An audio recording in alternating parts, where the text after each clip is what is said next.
Drake's lawsuit against UMG is about to get dismissed because of actor Michael Rapaport. Now we're back to Rapaport. The recent case of Rapaport versus Barstool Sports is instructive. Their actor Michael Rapaport alleged that statements by Barstool Sports accusing him, inter alia, of having herpes and abusing his ex-girlfriend, including several statements in a 6-minute diss track in which defendants rapped a constant stream of insults and slurs about Rapaport against the backdrop of unflattering video clips and images, were defamatory. The district court rejected the claim as a matter of law. Here's what the court said. The statements were largely laden with epithets, vulgarities, hyperbole, and non-literal language and imagery delivered in the midst of a public and very acrimonious dispute between the Barstool defendants and Rapaport that would have been obvious to even the most casual observer and published on social media, blogs, and sports talk radio, which are all platforms where audiences reasonably anticipate hearing opinionated statements. That's true. 1 second pause. Footnote 9 says, as to the diss track video specifically, the court had no difficulty finding that the video offered in the midst of the hostile public feud and containing exaggerated vitriolic words and imagery attacking all aspects of Rapaport's life, including his career, popularity, relationships, appearances, age, and legal troubles, conveyed non-actionable opinion. Non-actionable opinion. So the court threw it out, the song out, and the video out. Similar circumstances. The second court affirmed Rapaport, holding that the district court appropriately considered that the statements at issue were made in the context of a hostile, vulgar, and hyperbolic feud. At 4, in which the use of epithets, vulgarities, and hyperbole function as a strong indicator to the reasonable reader that the statement is not expressing or implying any facts. 1 second pause. They're breaking down what they just told us before. All of the different cases, all the different situations, from shock jocks to op-ed pieces that were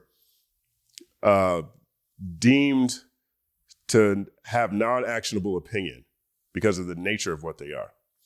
These conclusions apply equally here, considered in context as required, not like us conveys a hyperbole and opinion, not facts.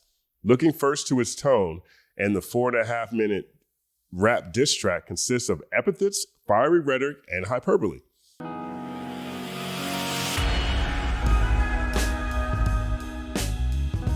What up, words? Your boy Challz Brown back again, talking facts. Hit the like button, hit the subscribe, hit the notification bell. Keep sending those Cashapp to CLBMG. Join the membership gang. Listen, I know you're in the middle of reading that 8,000 word dismissal request from UMG to the courts to dismiss Drake's lawsuit, and I want to discuss that. I'm going to do a series of videos because the lawsuit or the dismissal request is so detailed. I don't think one video is going to do it justice. I think there are so many moving parts as to why this case will ultimately get dismissed and get thrown out, or Drake will become the laughingstock of the industry either way. I think that I want to break them down piece by piece. There are at least 5 different moving pieces to this lawsuit, and I want to go one by one. And one of the ones I saw that was the most fascinating and will probably be the most damning piece of information that will probably be the reason that they throw this lawsuit out is the former lawsuit by actor Michael Rapaport. He used to be in various, I think he's in he's in John Singletary's movie Higher Learning. He did the documentary for A Tribe Called Quest, which I'm learning now, which I thought was a great documentary. I'm learning now that Tribe Called Quest, Jarobi, Q-Tip, Muhammad, and I believe Fife to a degree, even though Fife might have been passed by the time it already dropped. But Tribe Called Quest is pissed off at Michael Rapaport for that Tribe Called Quest documentary because he showed them, they say he focused on them fighting. I thought it was a great documentary, and I think we needed to see that they were able to fight and still be brothers. But Michael Rapaport is steeped in hip hop. He is very, he has a passion for it. I believe he's a Jewish guy that was one of the few white people at the New York City nightclubs where rap was taking place. He was there. I heard him, a lot of different people say Michael Rapaport was part of that scene, heavy.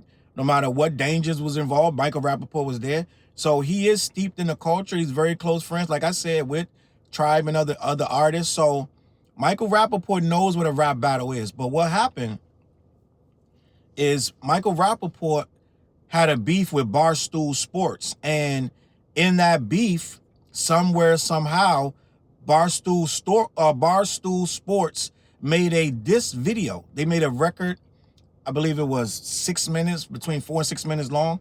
And they were dissing, just going in on Michael Rapaport, calling him this, that, and the third, saying he has herpes, saying he beats his, I believe they said that he beats his ex and a whole lot, or his current wife, whatever, whoever he was with. They said a whole bunch of slanderous things about Michael Rapaport. And that's what you're gonna get in a rap beef when people do a rap song. Is pretty much satire. Well, Michael Rapaport decided this was defamation of character. He actually went to court and sued Barstool Sports for this song, and he said they were defaming his character, putting out things out there that weren't true. Well, what happened was when he went to court with this paperwork, the judge determined that you can't sue them over this. He lost the case. I don't know if it was dismissed, thrown out, or he just outright lost, but it's the same thing that UMG is going against. This is a literal diss record with literal disses in it. And a judge says, yeah, people noted this is a diss record. This is satire. This is hyperbolic information that the person doesn't reasonably expect people to believe. It's just a diss record. That's the same defense that UMG is using against Drake in this ridiculous lawsuit that I've been saying since day one, that it would not go to trial. It is the dumbest thing ever, and Drake will look like a fool once this is over. He looks like a fool now, to be honest. But Michael Rapaport tried to sue for a diss record. This is called precedence, and they already had somebody sue for a diss record. Barstool Sports tore his ass up, dissed him in every single possible way, still won, didn't get a scratch on him. They came out unscathed, and this is what's going to happen to this Kendrick and Drake thing. The UMG dismissal is hitting Drake with so many things, gang. I don't know how this thing even makes it to court. Like I said, there's so many angles. They're like, why don't you diss the man that said it? How can you diss the company for doing their job? They literally they got your records, right? They got Family Matters. They got push-ups. They slapped the name on them, pushed them online, did what they were supposed to do. This is what you hired them for, to distribute your music. Kendrick, the same thing. They took Kendrick's music, slapped their name on it, distributed. You're suing the label for things that someone else said to you. It doesn't make any sense. They cannot be liable for doing their job. Drake is going to say, well, it was a negotiation. Gang, you can't negotiate with me and jump into a rap battle and then use that battle that you engaged in yourself to say I'm trying to defame you and make your negotiating power. You did that yourself by getting in a rap battle. Rap battles have nasty, vicious words.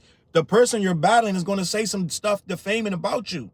That's the nature of a rap battle. So jumping in one, agreeing to jump in one, participating in one, and dropping 3 records in one means you decided you wanted to engage. You have no more legal, the record label has no more legal responsibility as to what happens in that battle. So him suing the label is weird, because the label's like, we just did our job for both of you. How are you suing us when he said that about you? You have to sue the man that said it about you. But Drake knows if he sues Kendrick outright, his legacy's over, right? He knows that.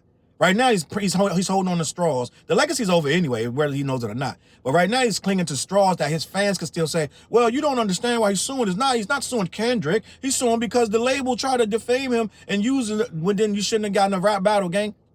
You don't have, I guess he was trying to get $1 billion or whatever he's trying to get this time. He got the $400 million paid him back, allegedly, according to Drake and his fans. So now he's trying to get $1 billion deal or whatever. And now the label is allegedly using this as bargaining power, that he failed and fumbled on the Not Like Us. When Not Like Us was dropped, it lowered. No, gang, your bargaining power was lowered before Not Like Us dropped.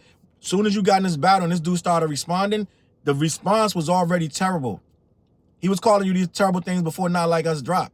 He just solidified them. UMG is going so far as to start naming all the reasons why you could be a pedo. That's the funny part about this lawsuit. They're playing hardball, gang. And I'm going to come back with more information on this because it's so much to unpack that You can't do it all in one video unless you want to be here for an hour. But salute to the company, man. He has a long video right now where he reads the entire lawsuit. I suggest you go over there and check him out. I put a clip of it in the beginning, but I'm going to get deeper into this because I feel like there are so many reasons for this case to be dismissed. There is no way forward for it to go to even to bring it to trial would be a travesty. That would be a travesty of justice for this actual lawsuit to actually make it to a courtroom. Based on everything UMG is saying is wrong with it. He engaged in a battle. He talked about this guy in every single way. He released records just like he did. He said erroneous and heinous things himself. There's no way you can then turn back and say, they're trying to defame me. You try to defame him as well. There is no way that this can go to trial. It doesn't make no sense. UMG is going to get this lawsuit cracked, and I'd hope he understands the worst thing he can do. Every day that he continues this, they dig deeper. They're starting to use words like the rabbit hole. The UMG is using words like, they're using verbiage like, yo, the rabbit hole gets deeper. They're saying that there's a lot of public knowledge already. They're starting to bring up Millie Bobby Brown. They're starting to name names, gang. It's scary to get bad. They're like, why is he attending high school girls basketball games and he's in his 30s? They're starting to ask weird questions, right? It's scary to get, I don't know if Drake knows he can't handle the smoke because when it's all said and done, they're going to start peeling back all them old YouTube videos, where you were, why were you here, why was Millie Bobby Brown 14 on your yacht, why were you communicating with her? They're going to make a weird case for Drake. So I hope he knows he better hope they drop this thing real soon.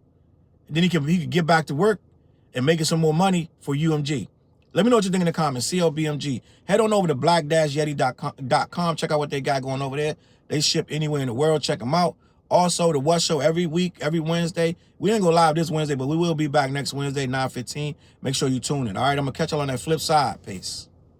Look, mission impossible to drop a few lines without dropping old times when Southern Hill was still a gold mine. When pistol grips was my shit and I sold mine. When Alias was not a show and they told mine. Elevate your mind with high quality THC infused products. BlackYeti.com. Black-Yeti.com.